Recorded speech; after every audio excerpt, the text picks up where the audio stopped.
Blessed day, everyone! I'm Senorin-Delacruz, your trusted wealth coach, author, and speaker. Welcome to my interview series entitled Nanay Knows Best, Inspiring Stories of Empowered Filipina Mothers. Join me for 30 days as I feature and honor mothers who serve their families and their communities with joy, hope, and love. We aim to spread positivity, inspire people to take action, and have faith that we can make it despite this crisis. This is in celebration for Mother's Day! Happy Mother's Day to all of you! Our special guest for this episode is 18 years married to Martin. Her only daughter, Venice, who is turning 17 on May 12.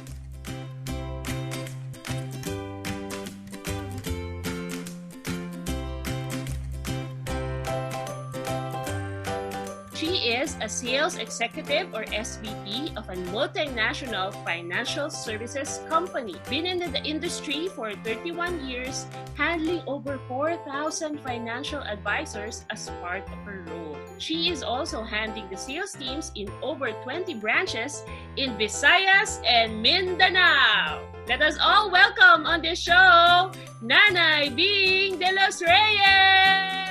Hello! Happy Mother's Day to everybody! Thank you, Miss Bing. I know you are a very busy person, so thank you po at pinaunlakan niyo po yung aking invitation. You're welcome. It's my pleasure actually, Janice. So, Miss Bing, what are you grateful for today? Today is Mother's Day, right? Actually, ang Mother's Day always reminds me of how blessed I am because it was on Mother's Day 17 years ago when I gave birth to Venice. Wow! Oh, so I'm super grateful. Whenever it's Mother's Day, it's really a day that for me very, very memorable. And so that's what I'm grateful for. Very memorable pala talaga ang Mother's Day sa inyo. Mm-hmm. Okay, Miss Bing, I'm interested to know what kind of mother are you? I think I'd like to believe I'm a very reasonable mom.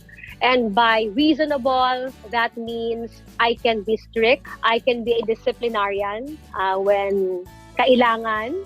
But I'm also there for my daughter. I mean, I can be a friend as well. Pero syempre may rules dapat, 'di ba? Especially when she was growing up, nung bata pa, kailangan rules ko, 'di ba? Kasi you will have to teach her values pa, ganon. Pero habang lumalaki na, especially now teenager na siya, there are quite a lot of things na hinahayaan ko na siya ang mag-decide.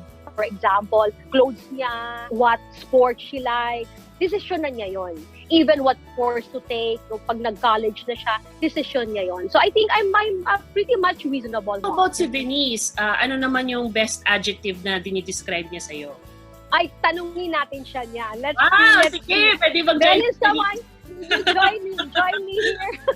So this is Venice. She's my only daughter. She's 17.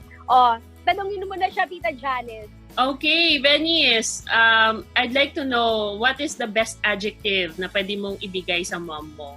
Best adjective would be supportive. Supportive in what aspect? In many things, pero mostly sa mga decision ko, like, she would be there to guide me and be there to help me decide on what I really want. Wow. And for the benefit of our viewers, etong si Venice is kahit na nag-aaral pa yan, ay very entrepreneur na siya. Right?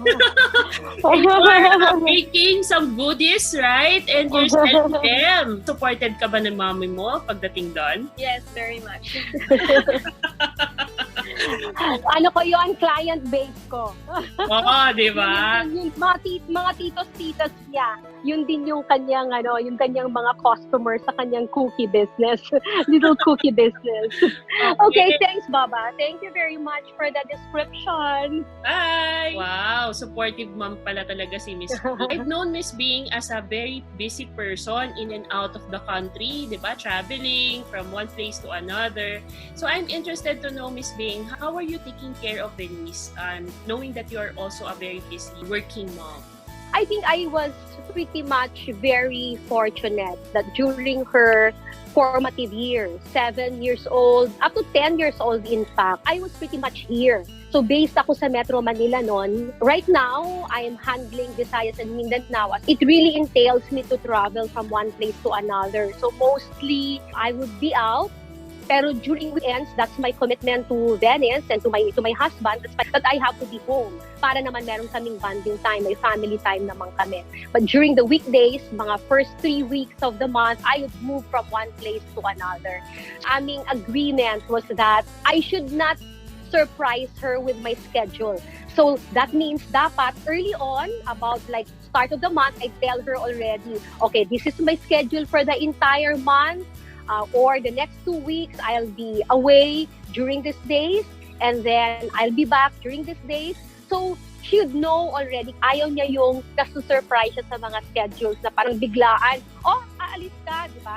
Ayaw niya ng ganon. So that's the way it has been. Pretty much organized dapat yung aming schedule. And dapat naka-reserve ang weekends. I must be here because that's really our family time. It's a matter of really scheduling it right and communicating yung schedule. Correct. Another thing also that I want to mention, yung mga school activities, because for me, it's a non-negotiable. I should be there. I'd ask kung ano ba ang schedule, important activities during the next couple of months para I can make it a point that that's blocked off and I'll be there. Speaking of managing your activities, are you using a certain tool para matulungan ka sa pagmamanage ng activities nyo? Well, ang gadget lang. Gadgets. Siguro yung gadgets natin. Kasi like for example, what it helps me get in touch with them.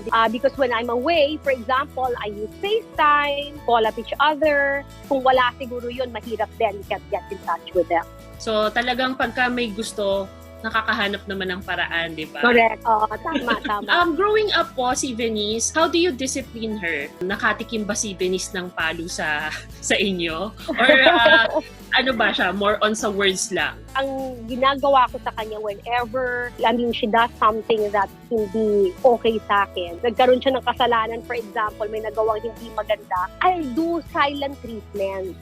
So, ganun ako pag nagalit sa kanya. Hindi ko siya kinakausap. And she does not like that at all. Hindi ko siya kakausapin for like, an hour or even so. And then she'd say sorry for what she has done. Especially nung maliit pa, di ba? She'd write notes na sorry na mommy, ganyan. As in talagang dapat maramdaman niya na mali yung ginawa niya. Pero after naman, let's say after a couple of hours of silent treatment, na kahit na ilang apology na siya, minsan iiyak yan, hindi ko pa rin siya papansinin, we would process. Pag okay na, we would process. So I'd ask her, so why did mommy get mad at you? Ano ba yung ginawa mo? Bakit kaya ako nagalit sa'yo? And then siya na yung magsasabi na, ganito kasi mommy, I think this was wrong. You told me that I should not do this, but I did this. Diba? So, para sa akin, important yung pagpo-process nung naging kasalanan para hindi na uulitin ulit. Kaya important din kasi na ma-realize niya. Diba? Rather than ikaw lang yung nagsisermon, it's important that siya mismo, diba, ang naka-realize nun. So, when you ask the question na, why do you think mommy get mad at you? And when she says, because I did something wrong. You told me not to do this, but I did it. So, sa kanya nang galing yung realization. So, it's a very good teaching moment. No? So, these are teaching opportunities. So, being a mom, madalas po kayo po yung nagtuturo kay Venice. Was there a moment naman po na kayo naman po yung tinuruan ni Venice? Ay, maraming times din yun. Especially now that she's already a teenager, there have been many instances na I'd catch myself na teka muna, mukha yatang hindi ako nakinig doon. Like, she has an opinion, no? And medyo, nagkaroon ng discussion. And then, ako yung, sanay tayo yung nagsasalita. And then she will, wait a minute muna, mommy. Can you please listen to me? Then parang matatauhan ka na, oo nga, parang ako yata yung salita lang ng salita, hindi ko man lang siya binigyan ng chance to be listened to.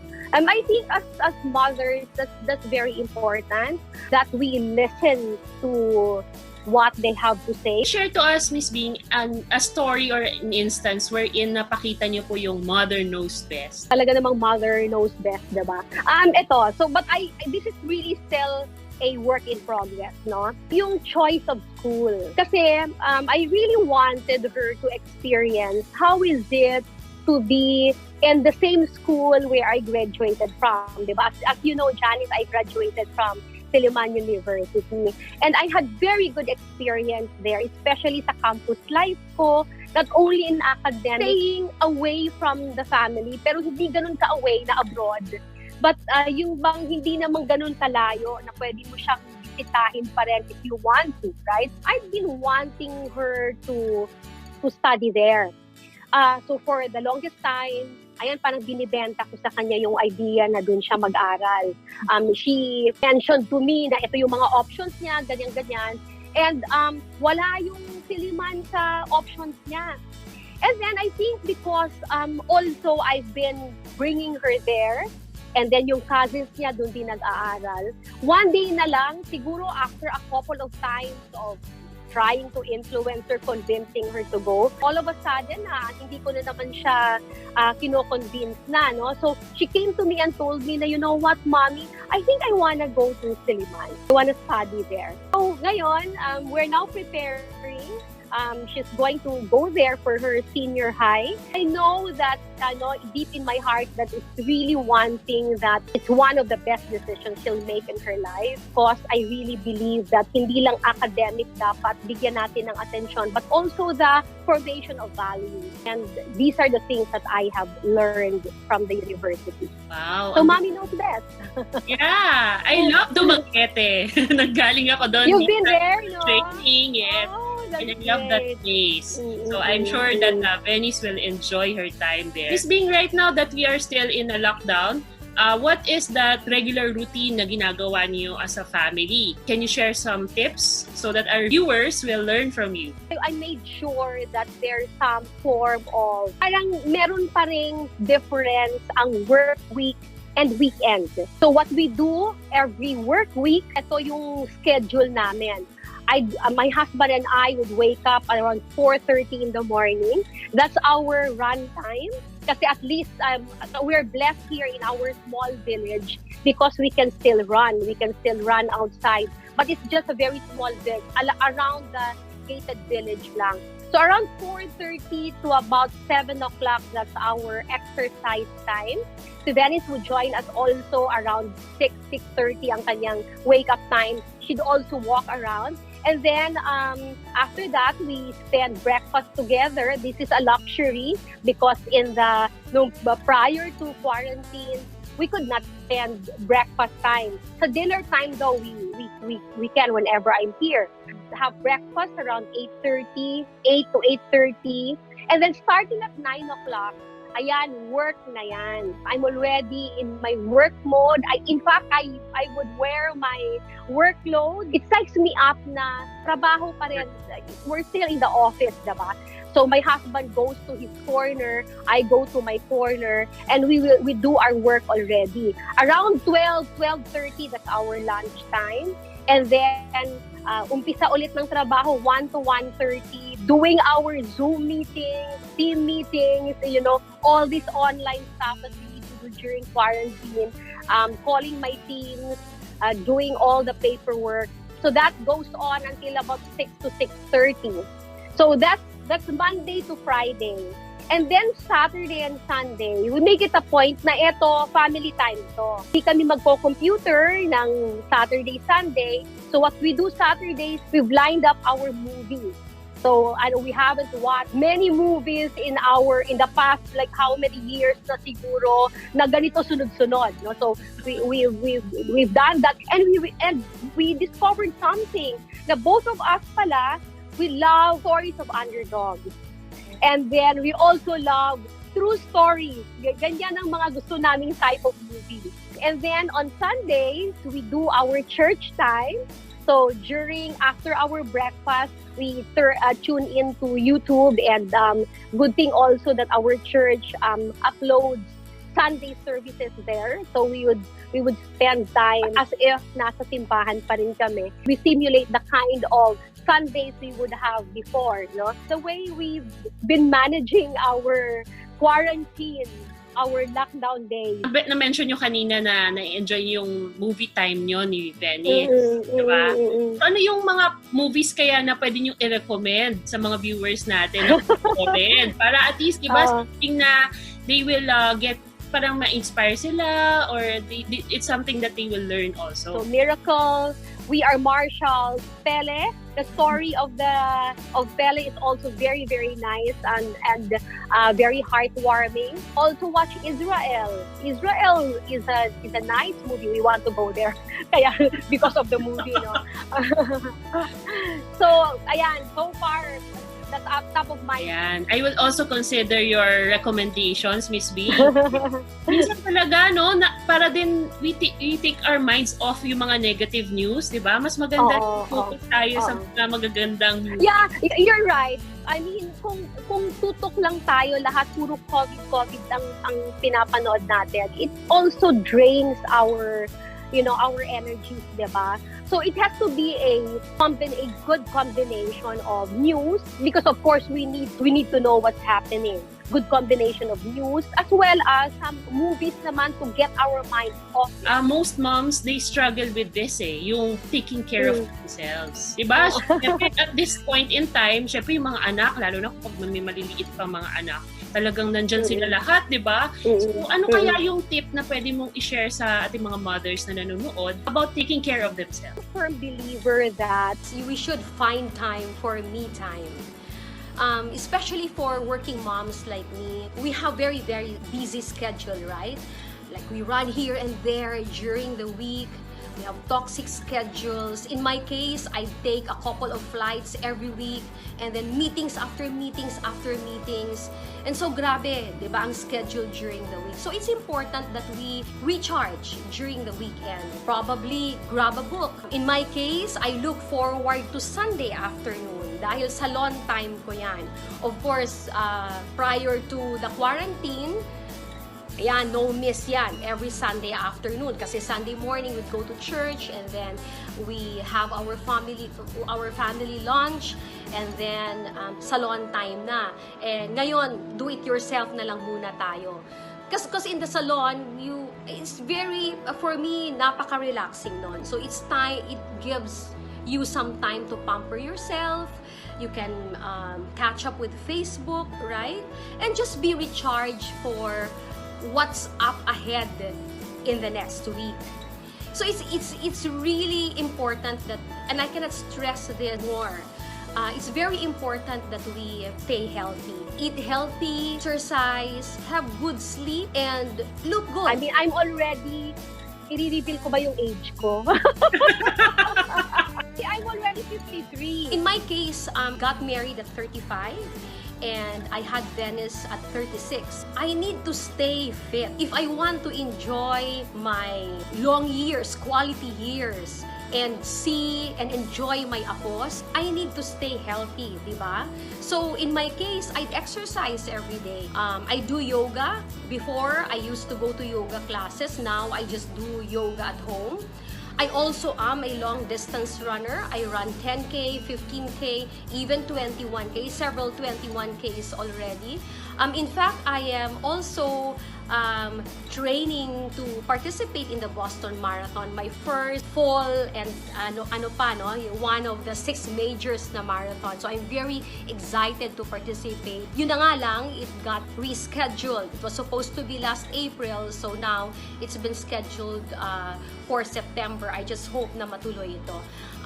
But anyway, because of these runs that I participate in, it also gave me the opportunity to do certain social causes that I'm very much interested in, that I care for. For example, with this Boston Marathon participation, I did a fundraising campaign And this fundraising campaign is for a homeless Muslim community in Mindanao, in my hometown where I come from, sa Midsayap in Cotabato. I was able to raise close to, I think, 800,000 pesos that will fund the construction of 15 houses. So imagine that, right? I just did the fundraising campaign over Facebook, and my friends from all over the world, not just from here, my friends from abroad participated in that fundraising campaign. So I'm just really so glad that this passion for running have led me to lend a helping hand to those who have the least. You feel good in yourself, then it radiates to the people around you. And even the way your behavior towards your family, parang yung aura mo of positivity is also rubs to the people around you. I've always known Miss Bing as very high energy talaga yan, di ba? Talagang ra. And I'm so happy seeing you online na talagang really taking care of yourself. And I even see you na nag-oils ka, di ba? You're in some regimens, oil. Oh, yeah. I do my own facial serum, my own foam wash, toner. Part na rin yun ng taking your mind off. That's part of variety naman nung ating ginagawa. Ang tawag yata doon is oil bularyo. Yeah. That's a term that you're using. No, is there one thing that you could have done differently as a mom? Looking at her now, I think I'm very blessed. Children arrive with no manual. 'Di ba? So, hindi mo alam ano bang gagawin mo dito, 'di ba? How can I make sure that my child turns out to be a good person? Oh, I remember my PD's advice. Sabi niya sa akin, sundan mo lang yung interest ng anak mo. I observed when she was still a little girl, she loved singing. She would sing in front of the TV, she would grab a mic, a toy microphone, and act as if she's a singer. And so, one time, sabi ko sa kanya, do you want to attend voice lessons? And so, we enrolled her. Na-develop naman yung singing voice niya. Dancing naman. One time, she came up to me and asked, Mommy, can I attend ballet classes? Sabi ko, sige, if that's what you want. And so, for 6 years, she was doing ballet. She was doing recital after recital, and she really loved it. So, na-develop yung grace niya, as well as yung dancing skills niya. Cooking naman. I love watching cooking shows, and she would sit beside me. And so, because of that, sumasali na siya whenever we do some simple baking, she'd join me. And na-develop din yung interest niya in baking. Kaya ngayon, meron siyang little cookie business that she's doing now. And I think it can be traced back to that. So, I really believe that if we will just expose our kids to opportunities where they can develop further their talents, you will see that they'll acquire all these skills. Sa ngayon, Venice is into sports. She's a team captain of their ladies basketball team. She's an honor student, so she also does well in academics, and she even competes singing contests and joins in dance contests and dance groups also. So, kaya naging well-rounded din personality ni Venice. Achievements in school, in sports, and the way she is, sabi ko, parang I'm just so blessed, and I'm very, very grateful for that. Said to know, kasi I'm sure we have viewers din na mga single mom na nagpalaki ng mga anak nila, and they're thinking of should they go into another relationship or get back to their previous relationship. Ano kaya yung best advice that you can give to them? Iba-iba kasi, 'di ba? You really cannot judge someone. I mean, a person, because you're not in that situation, 'di ba? Hindi mo alam yung circumstances niya. So mahirap magsabi na, you should, if you're a single mom, you should enter a relationship. Kung walang dumating na maayos na tao, maayos na lalaki, na kung let's say if you're a mom, wag. Kasi you'll just end up making a decision that you will regret later, 'di ba? So in my case, for example, alam mo naman to, Janice, right?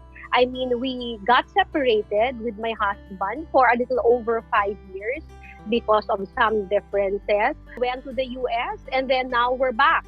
Diba? And yung coming back, hindi mo pwedeng i-copy-paste kasi eh. Diba? Hindi po pwedeng para bang dahil ginawa ko to, ay, ang ganda naman yan. So maybe we can also get back if nag-separate ang couple. In our case, it was a mutual decision.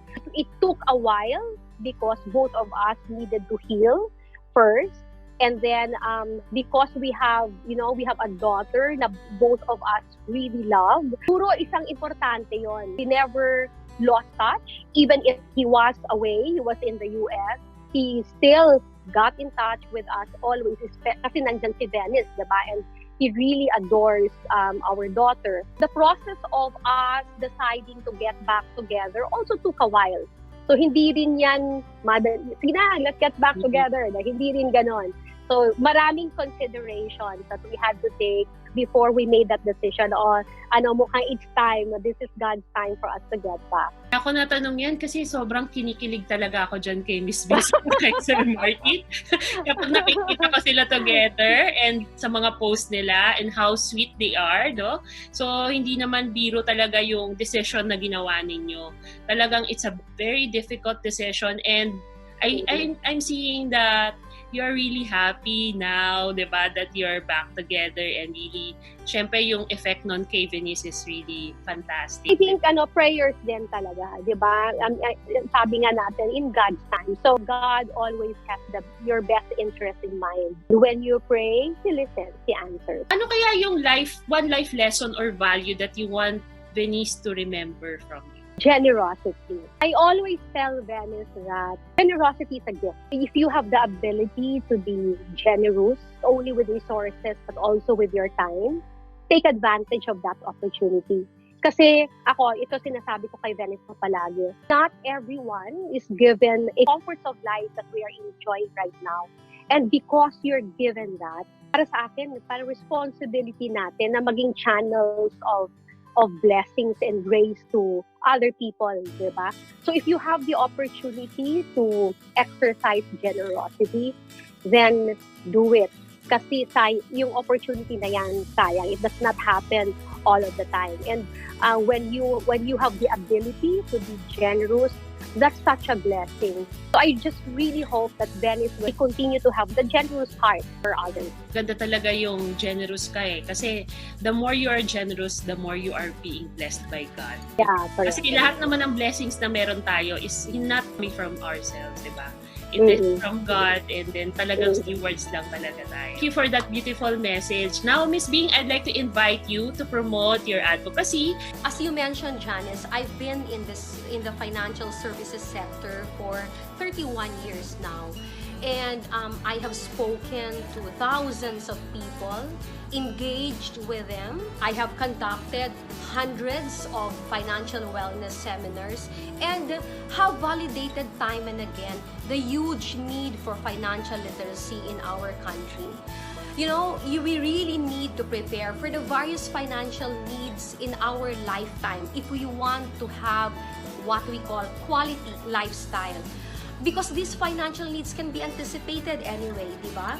Like for example, one of the best decisions that my husband and I made was to set up a college education fund for Venice when she was still very young. When she was 1 year old, my husband purchased an education plan. I also purchased an education plan for her. And last year, after 16 years, these education plans we bought already matured. So we now have a fund that will be sufficient to take care of her college. She's just entering senior high next year. So ready na yung fund niya even for senior high and college, di ba? So it gives us the ability now to save up and invest more for our retirement naman. So that's really very important that we start early insofar as our various financial needs is concerned. Because if you want to have a quality lifestyle, you can never achieve quality lifestyle without financial planning. So I'd like to offer 5 tips on improving the money behavior of our children, because I really am a firm believer that financial literacy begins at home. First, start them early. In the case of Venice, for example, when she was 10 years old, I already talked about inflation, discussed inflation with her. I had some sales presentations. I talked in very simple terms, the difference between savings and investing. So that's the other thing, no? Make them understand savings and the difference between savings and investing, and then make them understand the difference between want versus need. And then fourth, make it relevant. For example, they want to go to grocery with us, diba? So maybe you can ask, and then I did this, ask them to compare the price of items. Do some little discussion there, which has better value for money. And fifth is to lead by example. Hindi naman po pwedeng kwento lang tayo ng kwento, but we do not live the principles that we teach them. So dapat nakikita nila, discuss your plans with your kids, discuss your aspirations with your kids, and show them how you are preparing to achieve these aspirations in life. Really look forward to the day when the next generations will be more savings conscious, will be more investment savvy. Ganda nun. Yun kasi si Miss Bing ay kaklase ko sa Registered Financial Community. Oh, yeah. That's Diba? kaklase nga pala tayo. Yes, we are living the same mission in protecting and making the dreams of Filipinos come true. And then any final message sa mga mothers natin, especially now that Mother's Day? So my message to all the mothers out there on this Mother's Day, we already know that motherhood is a blessing, right? It's a gift. But we must also know that motherhood is very powerful.